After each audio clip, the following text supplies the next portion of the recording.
네, 우리 찬양팀이 잘 준비한 찬양과 함께 오늘 마지막 주일 찬양 예배로 잘 드려지고 있습니다.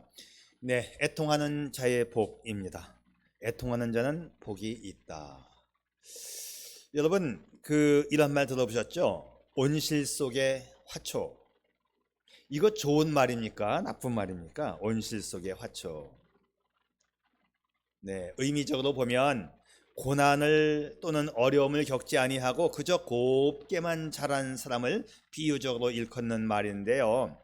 뭐 상황에 따라서 좋은 말도 될 수 있고 또 나쁜 말도 될 수 있습니다. 온실 속의 화초, 참 고상하고 공주 같은 삶을 살아왔을 때에 써도 되겠지만 세상을 견디지 못해서 사회에 잘 적응하지 못하는 문제가 있을 때 이런 말을 또 쓰기도 합니다. 자, 인생이 그래요. 아무런 풍파 없이 온실 속에서 햇빛만 받으면서 자란 사람은 인생의 풍파를 견디지 못하는 법입니다. 우리말 속담에 젊어서 고생은 사서도 하라는 말이 있지요. 때로 인생에도 폭풍우가 와야 합니다.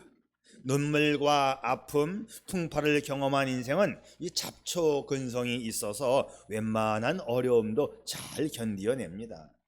또 이런 말도 있습니다. 여러분 들어보셨을 텐데요. 눈물 젖은 빵을 먹어보지 못한 자는 인생을 논하지 말라. 들어봤습니까? 눈물 젖은 빵을 먹어보지 못한 자는 인생을 논하지 말라. 이 괴테의 시에서 나온 말인데 이 말의 진정한 뜻이 뭘까? 여러 가지 진정한 의미를 두고 해석이 많이 나오는데 근데 많은 분들이 이 구절을 그렇게 해석합니다. 인생은 고난을 겪어야 인생을 제대로 안다는 의미로 해석을 많이들 해요.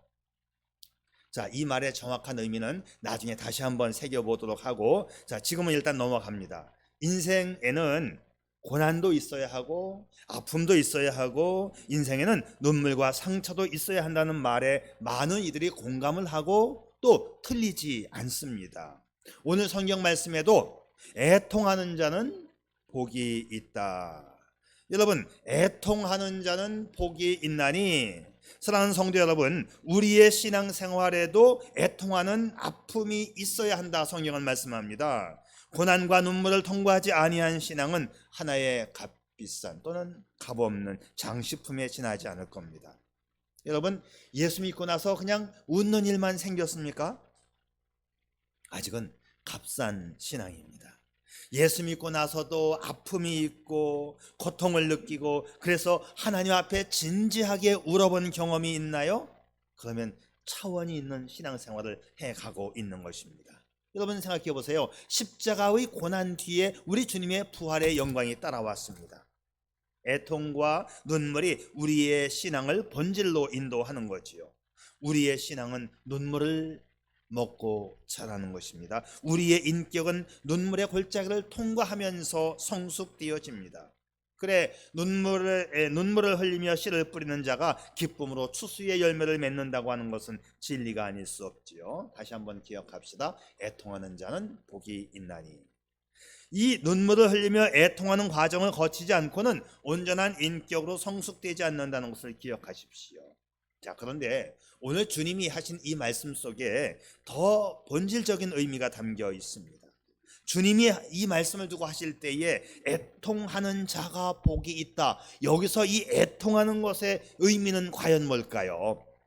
자, 애통이라고 하는 것은 보통 슬퍼하고 가슴 아픈 사람의 고통의 표현을 애통한다 그렇게 표현합니다. 자, 그런데 이제 좀 더 정말 성경이 말해주고 있는 그 애통, 단순한 고통인가 한번 우리가 살펴보겠습니다. 헬라어 원문으로 보게 되면 애통하다는 헬라 말이 펜테오, 사랑하는 사람이 죽었을 때 표출하는 극도의 슬픔을 의미합니다. 마음이 조금 아픈 인생의 고난 정도가 아니라 억제할 수 없이 비통한 상태를 말하는 거예요. 즉 자신의 상태가 절망적인 것을 깨닫고 그 자기 속에서 토해내는 그 고통의 심정을 애통하는 상태다.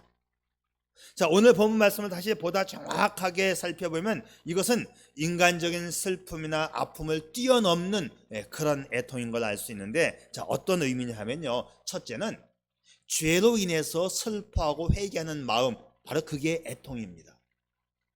인간에게 있어서 가장 절망적인 상태가 뭐예요? 바로 그것은 내가 죄인이라고 하는 것입니다. 이사야 선지자는 거룩하신 하나님의 영광 앞에서 자신이 죄인임을 목격하는 그 순간 이런 고백을 토해냅니다. 화로다, 나로 망하게 되었도다. 나는 입술이 부정한 사람입니다. 하나님, 나 망했습니다. 내 속에는 거룩한 것이 하나도 없어요. 내 속에 있는 이 생각과 내 마음 속에 있는 이 모든 것이 죄로 덮여 있어서 내 속에서 나오는 말 자체가 모두 악할 뿐입니다. 하나님 앞에 서 있는 인간의 실존은 온통 죄악으로 범벅이 된 상태입니다. 이것을 신학적인 용어로는 인간의 전적 타락, 인간은 완전 타락했다, 이렇게 표현하는 거지요. 그래서 인간이 복을 받기 위한 가장 기본적 출발점이 뭐냐? 죄에 대한 인식과 죄에 대한 애통이에요. 여기서 애통하는 자는 복이 있다, 그냥 슬퍼서 우는 자는 복이 있다가 아니라 정말 내 죄에 대한 인식과 그 죄로 인한 슬픔과 아픔과 애통이 있을 때 그가 복이 있다, 이런 이야기죠. 자, 자신이 영적으로 타락했고 무기력하여 내가 무가치한 존재임을 깨닫고 이러고는 내가 구원받을 수 없지, 지금 나의 상태는 완전히 폭망 상태야, 이런 내 자신의 실존을 인식하면서 전능자이신 하나님께 단식하며 나오는 자, 그가 구원을 받는 것입니다. 오늘 애통은 이런 뜻입니다. 죄에 대한 애통이 있어야 한다, 그런 뜻이죠. 자, 우리가 정직하게 죄를 깨닫고 그 죄에 대해서 슬퍼하면 우리의 마음은 회개로 이어집니다. 그리고 그 죄를 사함받기 위해서 회개하는 마음으로 주님 앞에 나올 때 주님의 용서와 위로가 작동되는 것이지요. 그래서 주님께서 이 애통하다는 말을 사용할 때 그 의미는 죄에 대해서 애통하는 자, 이런 뜻입니다. 오늘 여러분에게도 주님의 위로가 필요합니까? 그렇다면 하나님과 인간 사이를 갈라놓은 그 죄에 대하여 깊이 슬퍼하고 철저한 마음으로 회개할 수 있기를 바랍니다. 하나님의 축복은 여기서부터 시작되는 거예요. 하나님의 위로는 여기서부터 시작되는 것입니다. 아니, 그냥 덮어놓고 애통하고 슬퍼하고 가슴을 치면 복이 있어? 이 말이 안 되잖아요. 정말 애통하는 것은 내가 이렇게 살면 안 되지, 내가 죄인이지, 이 죄 때문에 아파할 수 있는 여러분 되시기를 축복합니다. 자신의 죄 때문에 철저하게 눈물을 흘리며 처절하게 회개했던 사람 하면 우리는 다윗을 떠올립니다. 시편 32편과 시편 51편은 다윗이 밧세바를 간음하고 지은 참회의 회개의 시입니다. 인간의 존재를 괴롭히는 것이 죄악임을 뼈저리게 느끼면서 하나님 앞에 자복하는 다윗의 모습인데요, 다윗이 말한 내용을 제가 요점을 적어봤어요. 무릇 나는 내 죄가를 아오니 내 죄가 항상 내 앞에 있나이다. 내가 죄악 중에 출생하였으며 어머니가 죄 중에서 나를 잉태하였나이다. 주의 얼굴을 내 죄에서 돌이키시고 내 모든 죄악을 지워주소서. 다윗이 이 사람들과 하나님 앞에서 인정받는 위대한 삶을 살았던 그 비결은 바로 이 죄에 대한 애통함이 있었기 때문입니다. 성도의 가장 기본적인 자세는 뭐냐? 죄에 대한 애통함. 여기서부터 출발을 하는 거예요. 내 속에 하나님의 거룩함이 있어야 하는데 오히려 없어야 할 이 죄가 머무르고 있기 때문에 마음이 아팠습니다. 이 죄가 자신을 지배하여 다스리기 때문에 다윗은 속이 쓰렸던 것입니다. 영국의 신학자요 설교가인 존 스토트 목사님은 이런 지적을 해요. 현대인은 죄에 대한 회심 기피증에 걸려 있다. 죄에 대해서 무덤덤해. 내가 죄를 짓고도 양심의 꺼리낌이 없어. 이것이 현대인이라고 스토트 목사님이 지적을 했어요. 그리고 현대 그리스도인들, 이 강단에서 죄에 대한 설교를 하는 것과 회개라는 말을 하는 것을 매우 싫어한다는 거예요. 죄에 대한 설교는 매우 진부한 설교이고 구시대적인 거부감을 느낀다는 겁니다. 목사님 좀 교양 있고 품이 있는 인문학적 설교를 해주세요, 그런다는 거 아닙니까? 그러나 우리는 분명히 알아야 합니다. 하나님께서 가장 싫어하는 것은 죄다. 오늘도 우리 주님이 말씀하십니다. 죄에 대하여 애통하는 자 그대여 복이 있노라. 이런 말씀이에요. 인간적으로 돌이킬 수 없는 과오를 3번씩 범했던 베드로가 인생의 불행을 극복하고 행복한 인생을 살 수 있었던 그 비결, 죄에 대한 철저한 회개와 통곡이 있었기 때문이지요. 그래서 예수님은요, 죄 없는 자가 복이 있다 말씀하지 않고 죄를 회개하는 자, 죄를 애통해 하는 자, 죄 때문에 마음 아파하는 자, 죄를 통절히 느끼는 자가 복이 있다고 말씀하셨어요. 그래서 오늘의 결론은 뭐냐? 죄에 대해서 아파하고 통절히 느끼며 회개하는 자, 그에게는 위로의 복이 있습니다. 애통하는 자는 복이 있나니 그들이 위로를 받을 것이며. 여러분, 죄에 대한 진정한 눈물, 죄에 대한 진정한 아픔을 가지면 하나님의 큰 축복과 위로가 임하는 것입니다. 그러면 하나님이 주시는 그 위로가 뭘까? 어떤 축복일까요?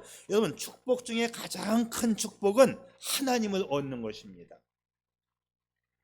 하나님과 함께한다, 하나님의 자녀가 되었다, 하나님을 얻었다, 하나님의 위로가 임하였다, 이 말들은 모두가 다 구원받았음을 표현하는 말들입니다.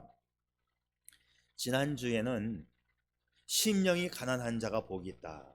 내 마음, 내 영이, 내 심령이 가난하니까 이 가난한 심령 속에 하나님을 채우려고 하는 자, 그가 복이 있다고 그랬죠. 여러분, 하나님을 채우는 것이 복이고 또 하나님의 위로받는 것이 복입니다.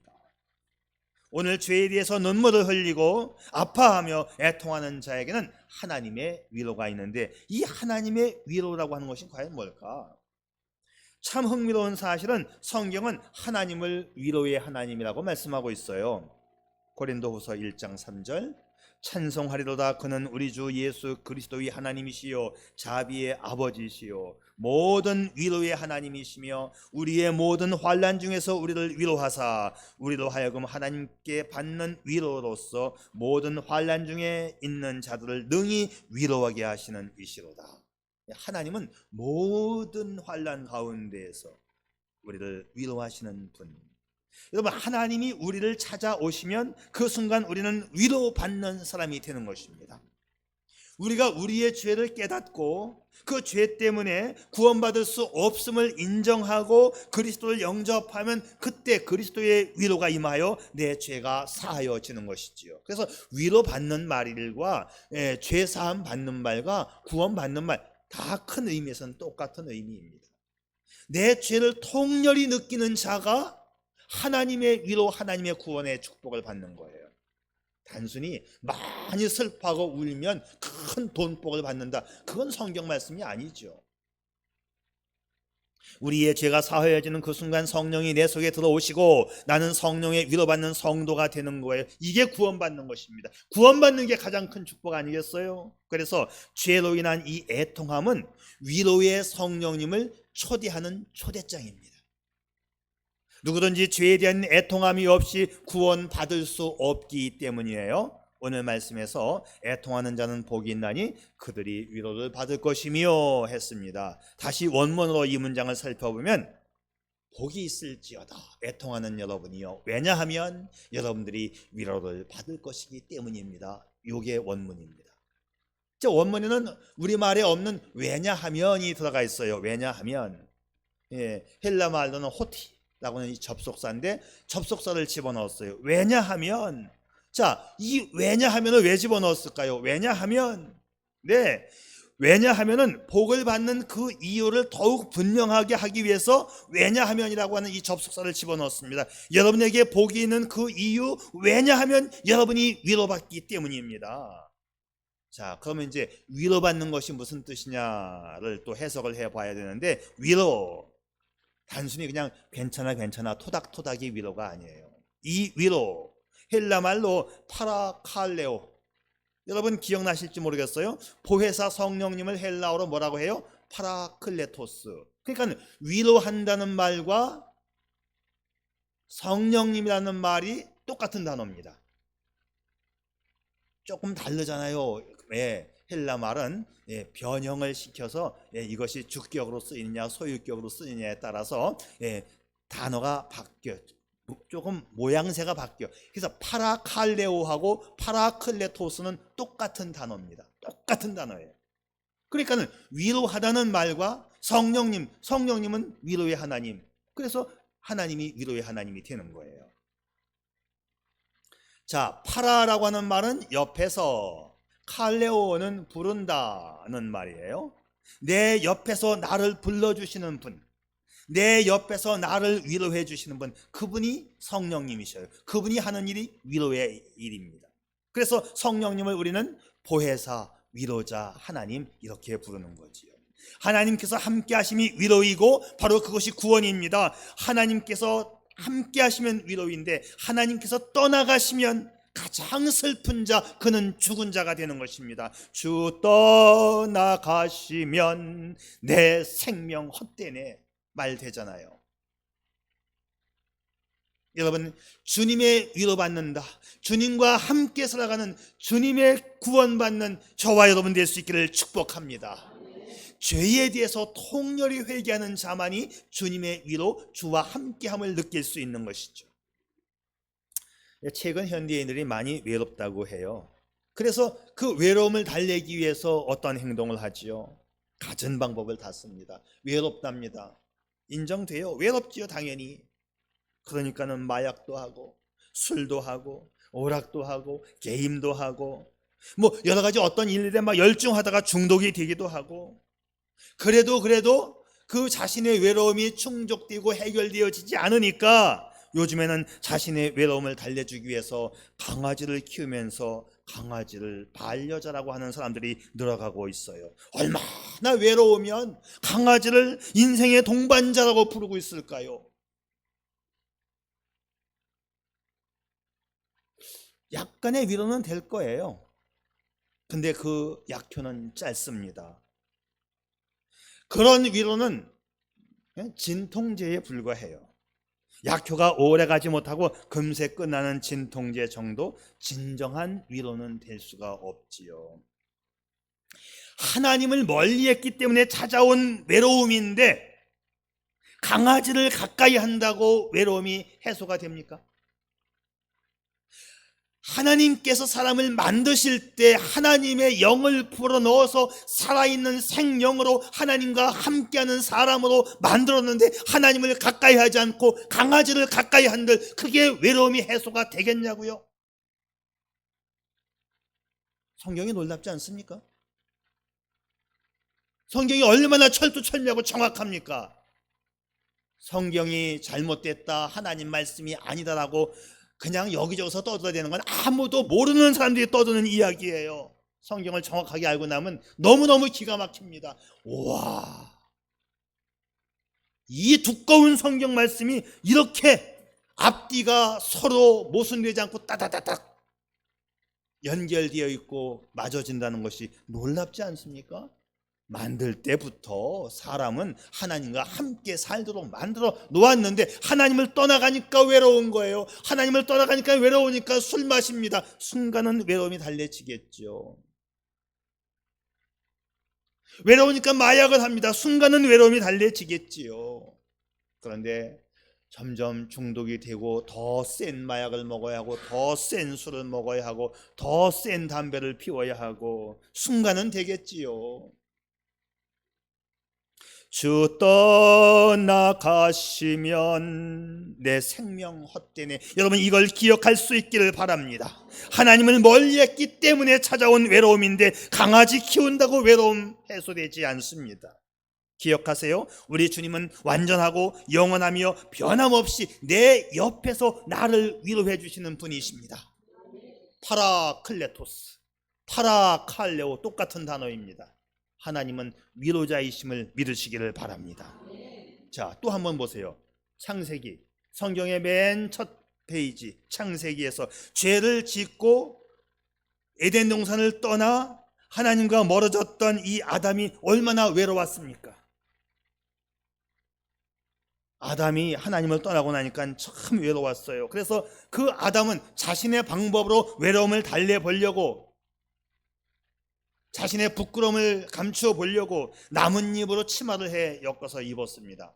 아우, 내가 벌거벗고 있는 게 얼마나 창피한지. 그래서 나뭇잎으로 치마를 해 입었어요. 순간은 덮어졌어요. 순간은 그 나뭇잎 치마가 효과를 발휘해서 아유, 이제 내가 살겠구나. 아유, 내가 부끄러웠는데 내가 벌거벗은 것이. 근데 시간이 지나니까 이 나뭇잎 치마가 어떻게 돼요? 햇볕이 쬐고 나니까 나무가 다 시들어 잎사귀가 떨어지고, 또다시 아담은 다른 나무를 잘라서 나뭇잎 치마를 해 입어서 외로움을 또 덮어야만 했습니다. 이게 인간의 모습 아닙니까?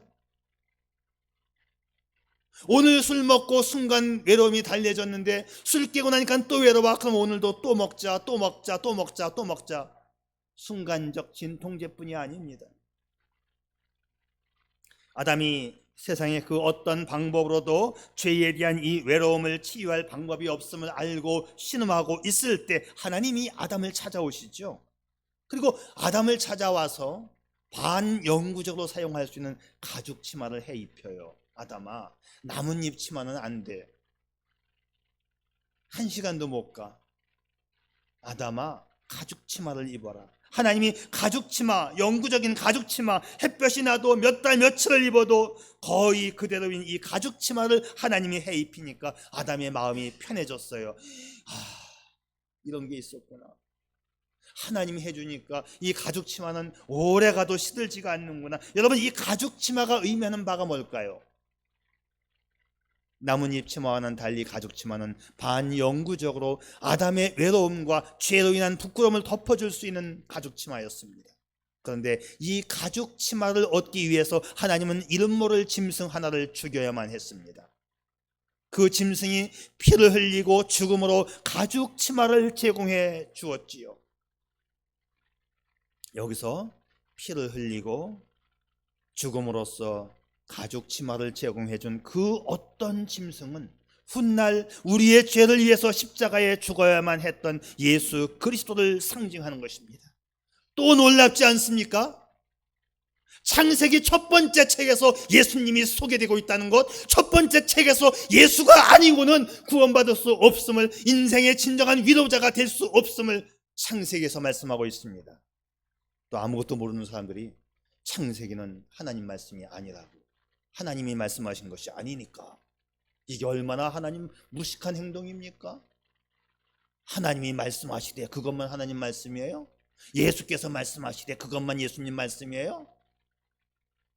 창세기에서 예수님을 소개하고 있어요.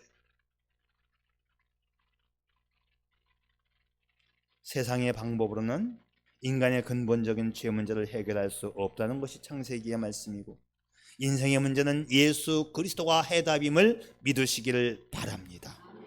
오늘 주님은 위로받지 못한 그대여, 그대의 죄로 인하여 슬퍼하라. 내가 그대의 위로자가 되어줄게. 그대가 그대의 죄로 인하여 슬퍼하고 회개한다면 내가 그대를 구원하여 줄게. 그런 말씀입니다.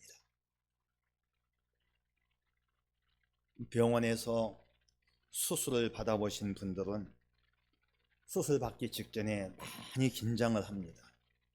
그래 가급적이면 수술실 들어가기 전에 제가 찾아가려고 꽤 애를 씁니다.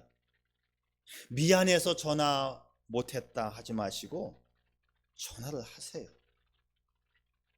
미안해서 전화를 못했다는 건 두 가지 이유입니다. 평상시에 신앙생활을 잘 안 했기 때문에 목사한테 걸고는 싶지만 미안해 전화를 못하는 거 아닙니까? 네, 목사를 잘 이용할 수 있는 저와 편안한 관계가 되었으면 좋겠어요. 아픈데 하나님의 위로가 있어야 되는데 왜 혼자 해결하려고 해요? 그리고는 전화를 못 걸어. 미안해서 못 걸었대? 아니면 아예 믿음이 없어서 기도한다고 못해나? 의사가 고치는 거지. 둘 중에 하나야. 여하튼 수술대에 누워있으면 많이 긴장을 할 겁니다. 그런데 참 위로가 되는 것은 세브란스 병원의 수술실 천정 위에, 수술받는 그 자리에서 딱 천정을 보면 바로 요 위에 성경 말씀이 쓰여져 있죠. 보신 분들 많을 겁니다. 두려워 말라, 내가 너와 함께 함이니라. 놀라지 말라. 나는 네 하나님이 됨이니라. 내가 너를 굳세게 하리라. 참으로 너를 도와주리라. 참으로 나의 의로운 오른손으로 너를 붙들리라. 아멘. 이 말씀이 있어요. 저는 다른 세브란스는 안 가봤는데 용인 세브란스에 가도 그게 있고 강남 세브란스에 가도 그게 있답니다. 제가 다 확인을 해봤어요. 바울은 하나님을 모든 환난에서 위로해 주시는 분이라고 소개합니다. 거칠의 위로가 아니라 완전한 위로입니다. 내가 느끼지 못하더라도 항상 내 옆에서 나를 위로해 주시는 분, 파라클레토스. 내가 살아가는 동안 계속적으로 위로의 마일리지를 쌓아가게 해주시는 그분, 그 진정으로 나를 위로해 주시는 그분, 그 하나님은 모든 환난 가운데 나와 함께 하시는 분이십니다. 자, 아까 제가 말씀을 시작할 때 눈물 젖은 빵을 먹어보지 못한 자는 인생을 논하지 말라. 자, 이 말을 소개했어요. 많은 분들이 괴테가 한 이 말을 눈물 젖은 빵의 의미를 잘 모르는 것 같아요. 눈물 젖은 빵, 인생의 고난을 겪어보지 않은 사람은 인생을 논하지 말라? 굉장히 많이 다 그렇게 말을 합니다. 근데 그렇게 말해도 뭐 나쁜 의미는 아니고 거의 맞는 거는 같아요. 그런데 그 다음 구절에 있는 시 내용은 전혀 해석을 안 하고 그냥 첫 구절 그것만 가지고 와서 해석을 해요. 어떤 분이 이제 남들이 어떻게 해석하나 이제 내가 인터넷을 좀 찾아봤는데 한참을 뒤져봤어요. 다들 그렇게 해석을 하고 있더라고요. 어떤 분이 또 재미난 글을 하나 올렸길래 소개하는데요. 자기가 정말 눈물 젖은 빵을 먹어보았대. 뭐 하시는 분이냐면 이분이 오토바이 이 배달하시는 분인데 자기 생일날도 돈을 벌기 위해서 오토바이 배달을 나갔답니다. 이제 휴대폰에 어디 배달하고 어디 뜨잖아요. 딱 보고 빵 배달이구나. 그래서 베이커리 빵집에 그 배달할 빵을 받으려고 빵을 받으러 빵집에 갔는데 이 빵을 배달해 주는 받는 대상자가 자기래. 자기 생일날 그래서 참 어렵게 그러나 성실하게 하루하루 오토바이를 타고 빵을 배달하는데 나한테 오는 빵을 내가 배달하게 되었으니 그래서 자기는 이 빵을 먹으면서 눈물을 흘렸고 나는 눈물 젖은 빵을 먹었다고 써놨더라고요. 이야, 이거 말되네. 야, 이런 경우가 다 있네. 이 빵이 눈물 젖은 빵은 맞지만 괴테가 말한 눈물 젖은 빵은 아닙니다. 눈물 젖은 빵에 대한 이야기는 이 괴테가 빌헬름의 마이스터스 수업 시대에 나오는 시 한 편인데요. 많은 사람들이 이 본뜻을 모르고 눈물 젖은 빵을 먹어보지 못한 자, 인생의 고난을 겪어보지 못한 자는 논하지 말라, 이렇게 해석을 합니다. 근데 그렇게 해석을 하고 나서 다음 절은 해석을 안 해. 그렇게 해석하고 나면 다음 절이 또 해석이 안 돼 또. 자, 뭐 저도 틀릴 수도 있는데 제가 오늘 정말 한번 해석을 한번 해보겠습니다. 자, 보세요. 내 해석이 맞은 것 같은가 아닌가? 괴테가 말하고자 하는 이 눈물 젖은 빵은 뭐냐 하면 인생의 고난이 아니고 예수님, 예수 그리스도의 살, 우리가 성찬식 때 먹는 그 살, 그 빵입니다. 아유, 이게 뭐 파격적인 해석을 제가 지금 하고 있어요. 십자가에서 피 흘리고 찢기신 그 살, 그 떡, 그 살이야말로 눈물 젖은 주님의 살이고 생명의 떡을 상징한다고 저는 봅니다. 왜냐하면 이 괴테의 글이 신학적인 글이고 종교적인 글이에요. 그래서 눈물 젖은 빵은 세상에서 겪는 단순한 고통을 의미하는 게 아니에요. 괴테가 쓴 이 시를 제가 이제 해석을 해볼게요. 지금 빨간 글씨는 제가 해석한 겁니다. 눈물 젖은 빵을 먹어보지 못한 자, 십자가에 고난당한 주님의 살을 먹어보지 못한 자는 근심에 찬 밤들을 울며 지새운 적이 없는 사람은, 자신의 죄로 인하여 애통하며 밤을 지새우며 회개해보지 못한 사람은 그는 당신을 알지 못하오니 하늘의 권능이시여. 그런 사람은 하나님을 알지 못하는, 하나님의 구원을 받지 못하는, 하나님의 권능을 알지 못하는 사람입니다.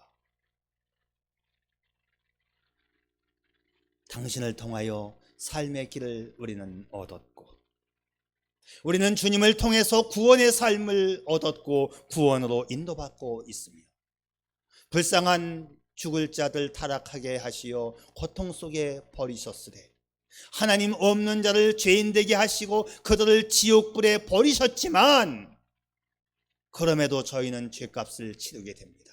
그렇지만 그럼에도 불구하고 우리는 그 죄가 얼마나 중한지 알고 애통하면서 우리의 죄값을 치르게 하셨습니다. 그래요, 모든 죄는 이 세상에서 애통함으로 그 죄값을 치르게 되어 하나님을 만난다는 그런 시가 되는 것입니다. 이해되시나요? 네, 이거 인터넷에 올리세요. 우리 반석교회에서 최초로 해석한 시라. 맞을 겁니다. 어디 뺏겨온 거 아니에요. 어거스틴은 그의 참회록에서 이런 체험을 들려줍니다. 나는 죄를 깨달을수록 점점 더 비참해졌습니다. 그러면 그럴수록 주님은 나에게 점점 더 가까이 다가오셨습니다.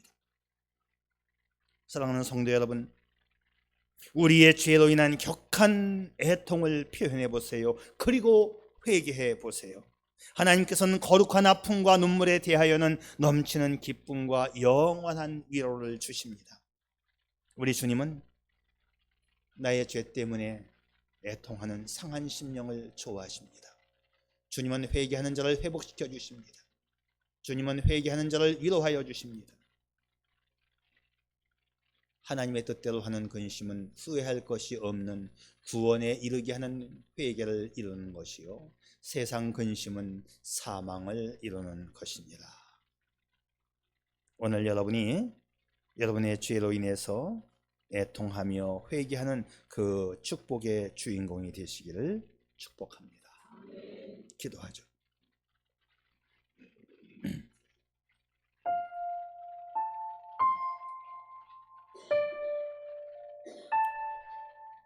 사랑하는 여러분, 다윗은 많이 울었던 만큼 많이 기쁨이 넘쳤습니다. 베드로는 크게 통곡했던 만큼 주님의 사랑을 가슴으로 느낄 수 있었습니다. 당신은 요즘 무엇 때문에 마음 아파하고 슬퍼하시나요? 내 속에 있는 죄성을 얼마나 아파하며 애통해 보셨나요? 나의 자아를 죽이지 못함을 가슴 아프게 탄식해 본다면 어떨까요? 내가 눈물로 애통하며 회개한다면 위로의 성령님이 내 곁에 오셔서 새 힘을 북돋아 주실 것입니다. 주님은 당신이 회개한 만큼 회복시켜 주시고 위로하여 주십니다. 그래서 애통하는 자는 복이 있나니 저희가 위로를 받을 것임이라 했지요. 그러면서 이제 우리는 이런 찬송을 부를 수 있습니다. 성령이여 강림하사 나를 감화하시고 애통하며 회개할 마음 충만하게 하소서. 예수여 비오니 나의 기도 들으사 애통하며 회개할 마음 충만하게 하소서. 당신이 당신의 죄로 인하여 애통하며 회개하는 그 축복의, 그 위로받는 자의 주인공이 되시기를 축복합니다. 아멘. 아버지 하나님, 나의 허전함, 나의 외로움, 나의 상한 마음, 세상의 그 어떤 것으로 채우는 것이 아니라 가난한 심령 되어 하나님으로 채우고 나의 죄 때문에 슬퍼하고 애통하여 주님의 위로를 받는 복된 성도가 되게 해 주시옵소서. 예수님의 이름으로 기도 올리옵나이다. 아멘. 아멘.